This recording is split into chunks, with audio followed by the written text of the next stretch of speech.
Iran president and foreign minister confirmed dead in helicopter crash.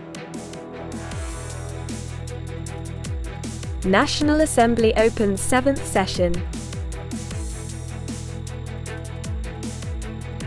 Partnerships to supply raw materials for OCOP products. You're watching today's news on NTV channel. My name is Zhang, your host. Iranian government confirmed that its President Ebrahim Raisi and Foreign Minister Hossein Amir Abdullahian died in a helicopter crash in the eastern area of Azerbaijan. The incident occurred after the helicopter lost contact with two accompanying aircraft and was confirmed to have crashed into a mountain near the Iran-Azerbaijan border while carrying the president and the foreign minister back from a trip to Azerbaijan. Rescue teams reached the crash site and found the body of President Raisi and his accompanying officials. The accident happened at a time when Iran is facing a series of domestic political, social, and economic challenges as well as international pressure regarding its nuclear program and tensions with Israel related to Hamas and Iranian-backed forces in the Middle East. Raisi, 63 years old, was elected as Iran's president in 2021 and was considered a prominent candidate to succeed the supreme leader Khamenei, who has the final say on all major policies in the country. Many countries and international organizations have expressed their condolences on the death of Iranian president. The 15th National Assembly convened its 7th sitting in Hanoi on May the 20th morning. This session is very important in terms of legislative work, supreme supervision, and decision on key issues of the country. The National Assembly is scheduled to work for 26.5 days. Legislators are set to review and adopt 10 bills, 3 draft resolutions with legal normative documents, and discuss 11 other draft laws. This legislative work accounting for nearly 2/3 of the session time and represents the largest legislative workload to be considered in a session since the beginning of the term.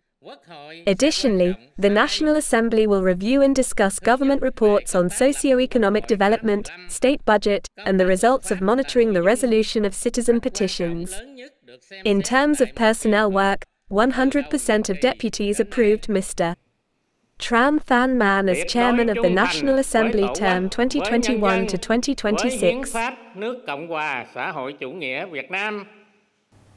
UK Defense Secretary Grant Sharp stated that the country will provide 100 long-range missiles to Ukraine in May. He also urged allies to increase military aid to help Ukraine cope with attacks from Russia.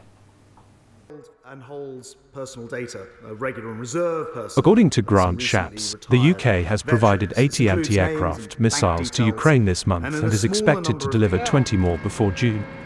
The total value of UK aid to Ukraine in 2024 amounts to £3 billion, around $3.8 billion United States dollars.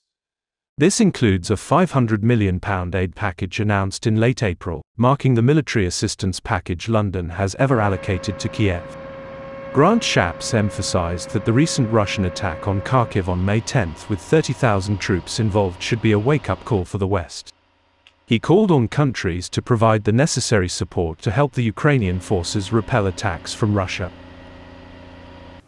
Coming up next are some updated news.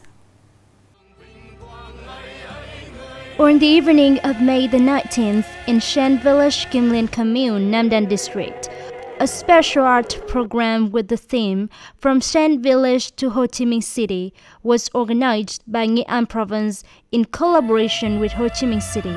The event featured the participation of many renowned artists and thousands of professional and amateur actors, presenting words and stories about the life and career of President Ho Chi Minh, the great leader who dedicated his entire life to the cause of national and class liberation.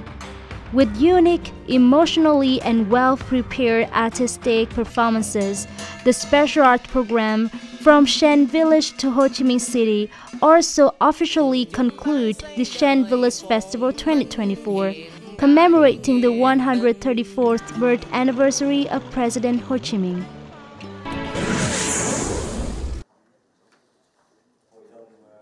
developing the North Central and Central Coastal region into a strong maritime area abundant with marine resources.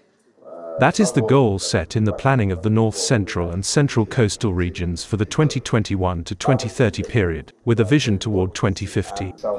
Accordingly, this plan covers 3 sub-regions, the North Central Coast, Central Central Coast, and South Central Coast, along with 2 vital economic corridors. By 2030, the region will become a dynamic, sustainable and prosperous maritime economy area, with high average per capita income, synchronous infrastructure and climate change adaptation. The average gross product growth in the region in the period 2021 to 2030 is about 7.5 to 8%. The region is expected to have at least 2 urban areas and several major international industrial and service centers, reaching the regional level in Asia.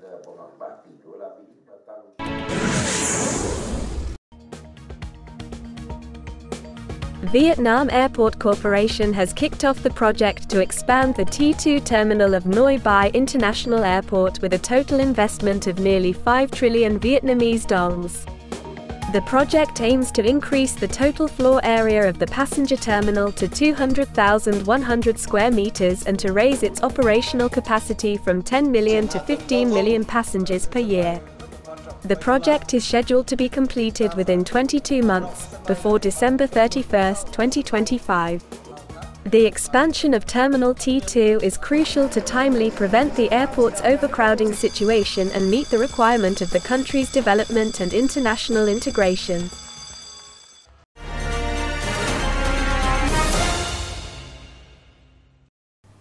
After more than 4 years of implementing the One Commune, One Product, or OCOP program, Nghệ An province now has 577 OCOP products, many of which set its foothold in both domestic and international markets.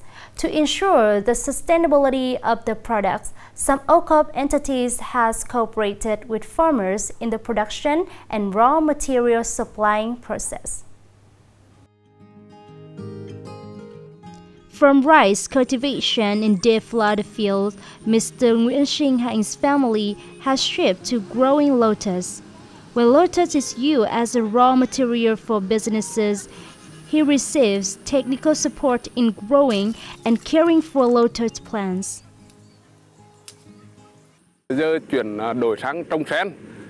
Switching to lotus cultivation brings higher profits, providing local farmers with employment and increased income. Partnering with farmers help businesses secure raw materials, while farmers have jobs and stable income. The agricultural cooperative of lotus in Angkor's homeland is an example. From 4 hectares of lotus raw materials grown by the cooperative and its members in Kim Liên Commune, the area of raw materials has been expanded to many other areas, such as Truyen and Vinh City, with over 50 hectares of lotus of all types. The production efficiency has improved significantly. With partnerships, each cooperative member takes responsibility for their own fields, and they understand the production process without the need for constant supervision. We associate with many cooperatives, individuals and organizations to build a raw material area according to an appropriate process.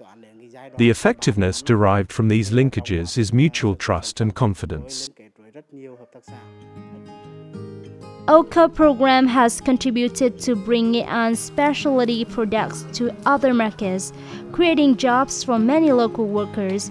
Promoting linkage in product production will also contribute to raising income for people as well as OCOP entities. The last news has ended our bulletin today. Thank you for watching and hope to see you next time.